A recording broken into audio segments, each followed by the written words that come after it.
Assalamualaikum warahmatullahi wabarakatuh. Pada kali ini saya akan mempresentasikan hasil review artikel atau jurnal yang telah saya lakukan. Pertama, identitas jurnal. Judul jurnal kali ini yaitu Keterampilan Proses Sains Siswa atau KPS dengan model Predict, Observe, and Explain atau POE pada materi energi. Penulis jurnal ini yaitu Emi Sulistri, Haris Rodianto, dan Wulan Lestari. Pada jurnal variabel volume 1 nomor 2 tahun 2018. Pertama yaitu pendahuluan. Di sini kemampuan bertindak dan bertingkah laku secara ilmiah dapat dimunculkan melalui keterampilan proses sains atau KPS. KPS dapat menjadi suatu penghubung antara pembelajaran sains dengan keterampilan siswa dan menjadi faktor yang dapat meningkatkan teknik dalam meneliti serta membuat siswa lebih aktif.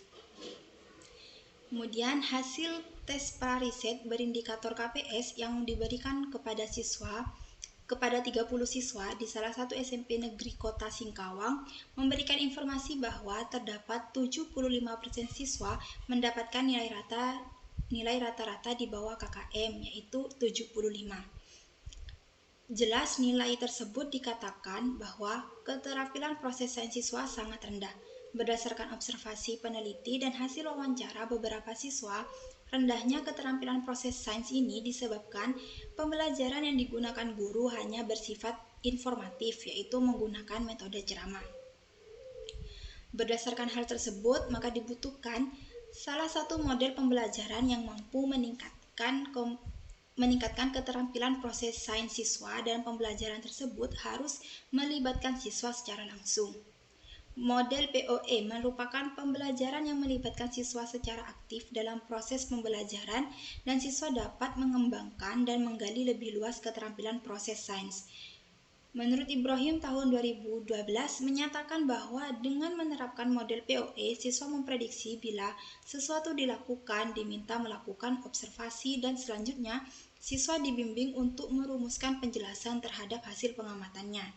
Dengan demikian, tujuan penelitian ini yaitu mendeskripsikan peningkatan keterampilan proses sains siswa setelah diterapkan model pembelajaran Predict, Observe, dan Explain atau POE.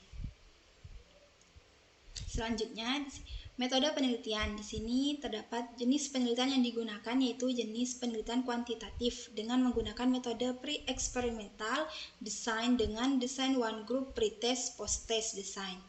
Kemudian populasi dan sampel. Populasi dan sampel pada jurnal ini yaitu seluruh siswa kelas 8 di salah satu SMP negeri Kota Singkawang. Saat pengambilan sampel, penelitian ini menggunakan metode purposive sampling. Instrumen yang digunakan pada jurnal ini yaitu lembar tes keterampilan proses sains berupa tes pilihan ganda beralasan. Kemudian selanjutnya teknik pengumpulan data berupa tes soal keterampilan proses sains siswa berbentuk pilihan ganda beralasan dengan indikator materi yaitu energi. Yang terakhir teknik analisis data. Teknik analisis data yang digunakan dalam penelitian ini yaitu menggunakan persamaan and again. Selanjutnya yaitu hasil dan pembahasan. Di sini hasilnya sudah terdapat 2 gambar. Pada gambar pertama, berdasarkan gambar pertama didapatkan hasil analisis data pretest dan posttest. Nah, pada gambar pertama ini menunjukkan bahwa setiap aspek keterampilan proses sains mengalami peningkatan.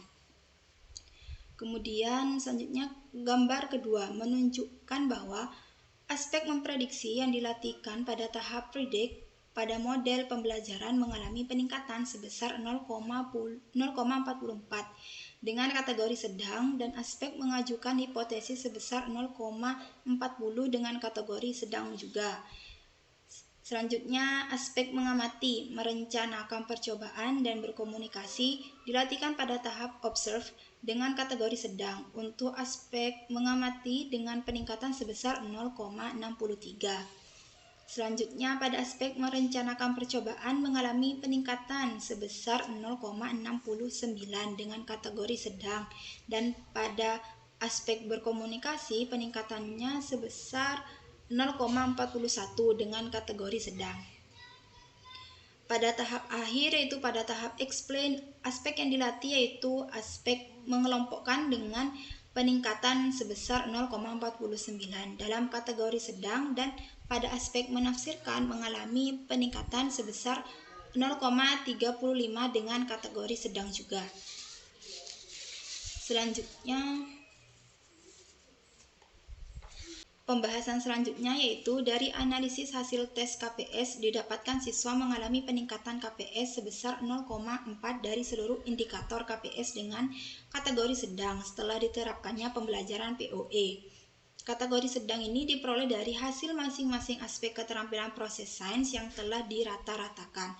Hal ini membuktikan bahwa pembelajaran POE dapat membantu siswa dalam meningkatkan KPS. Sejalan dengan penelitian yang telah dilakukan oleh Zulaiha tahun 2014 yang menunjukkan bahwa proses pembelajaran POE akan mempengaruhi KPS siswa walaupun peningkatan KPS-nya itu tidak terlalu tinggi. Dengan demikian, tercipta pengalaman belajar yang lebih baik karena peserta didik menemukan sendiri apa yang sedang dipelajari. Pembelajaran seperti ini dapat meningkatkan keterampilan siswa terhadap konsep energi. Kemudian, berdasarkan hasil analisis data yang disajikan pada gambar 2 tadi, dapat dilihat bahwa pada semua aspek keterampilan proses sains mengalami peningkatan, di mana aspek yang mengalami peningkatan paling tinggi adalah aspek merencanakan percobaan, sebesar 0,69 dengan kategori sedang, yang dilatihkan pada tahap observe.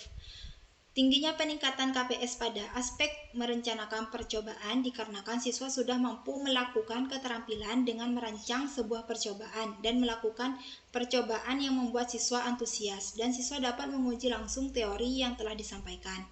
Kemudian, aspek KPS yang mengalami peningkatan paling rendah adalah pada aspek menafsirkan sebesar 0,35 dengan kategori sedang yang dilatihkan pada tahap explain. Rendahnya aspek menafsirkan ini karena pada aspek ini siswa masih kurang dalam menjelaskan dan menyimpulkan data-data yang ada, sehingga pada aspek menafsirkan haruslah lebih ditingkatkan pada siswa agar siswa lebih paham dalam menjelaskan dan menyimpulkan data-data yang ada. Selanjutnya, ada pembahasan tahapan kegiatan pada pembelajaran POE. Yang pertama, predict. Tahap predict adalah tahap memprediksi. Pada tahap ini, siswa dihadapkan pada situasi dan diminta untuk memprediksi apa yang terjadi jika dilakukan perubahan terhadap situasi tersebut. Kemudian, setelah memprediksi, siswa berhipotesis untuk mengetahui bahwa ada yang lebih dari satu kemungkinan penjelasan dari satu kejadian. Yang kedua, observe. Siswa diminta untuk mengamati secara seksama proses dengan menggunakan seluruh panca indera mereka.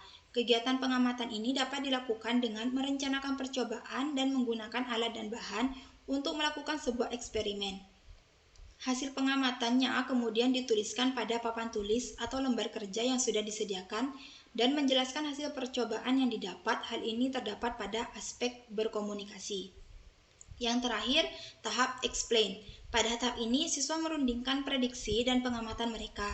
Dengan aspek berkomunikasi, siswa diminta untuk mencatat hasil dari pengamatan secara terpisah. Siswa diminta untuk menyebutkan prediksi dan menjelaskan perbedaan-perbedaan antara hasil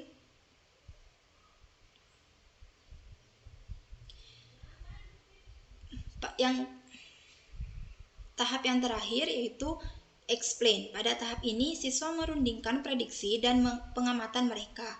Dengan aspek berkomunikasi, siswa diminta untuk mencatat hasil dari pengamatan secara terpisah.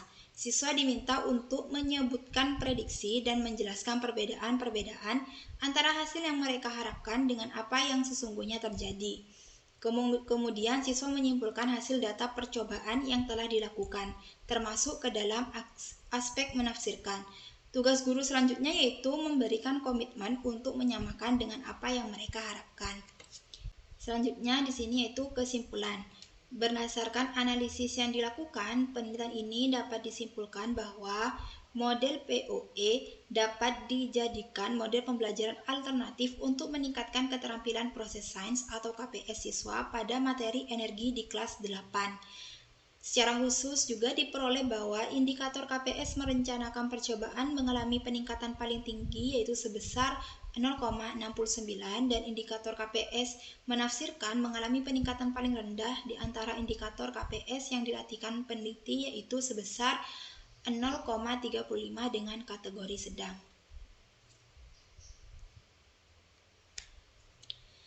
Sekian dari presentasi saya. Apabila ada kekurangan saya mohon maaf. Terima kasih. Wassalamualaikum warahmatullahi wabarakatuh.